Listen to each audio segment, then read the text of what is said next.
혹시 자다가 갑자기 다리에 쥐가 나서 고통스럽게 깨본 적 있으신가요? 이런 증상은 국소성 근육 경련이라고 하는데요.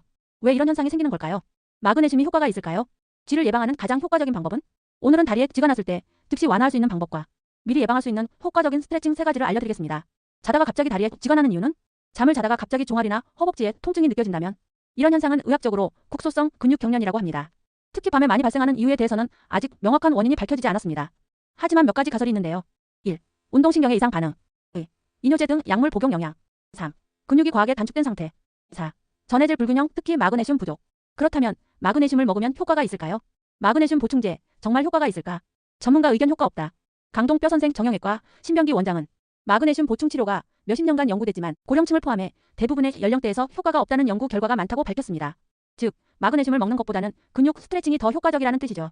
그렇다면 쥐를 예방하는 가장 좋은 방법은 무엇일까요? 다리에 쥐 나는 것을 예방하는 최고의 방법. 바로 스트레칭. 연구 결과 꾸준한 스트레칭이 쥐 예방에 가장 효과적인 것으로 나타났습니다. 특히 잠들기 전 5분만 해도 효과가 뛰어난 스트레칭 3가지를 소개해드릴게요. 쥐를 예방하는 3가지 스트레칭. 1. 서서 벽 밀기 스트레칭. 벽 앞에서 스트레칭할 다리를 뒤로 뺍니다. 뒤꿈치를 땅에 밀착한 상태에서 벽을 밀어줍니다. 종아리가 당겨지는 느낌이 들면 10초 유지, 3회 반복. 효과. 종아리 근육을 늘려 근육 단축 방지. 운동 전후에도 추천. 2. 의자에 다리 올려 등 굽히기. 벽 앞에 의자를 놓고 한쪽 다리를 올립니다. 무릎을 쭉 편 상태에서 두 손으로 무릎을 잡습니다. 상체를 앞으로 숙이며 허벅지와 종아리가 당기는 느낌을 유지. 10초 유지, 3회 반복. 주의. 척추 건강이 좋지 않은 분들은 무리가 갈 수 있으니 주의하세요. 3. 계단 스트레칭. 계단에 서서 스트레칭할 다리를 한 칸 내립니다. 손잡이를 잡고 균형을 유지하며 발뒤꿈치를 아래로 내립니다. 종아리가 당기는 느낌이 들 때까지 자세를 유지. 10초 유지, 3회 반복. 효과. 종아리 근육의 유연성을 높여 쥐 발생 예방. 앉아있는 시간이 긴 직장인들에게 강력 추천. 혹시 다른 질환이 원인일 수도? 하지만 스트레칭을 해도 계속 다리에 쥐가 난다면?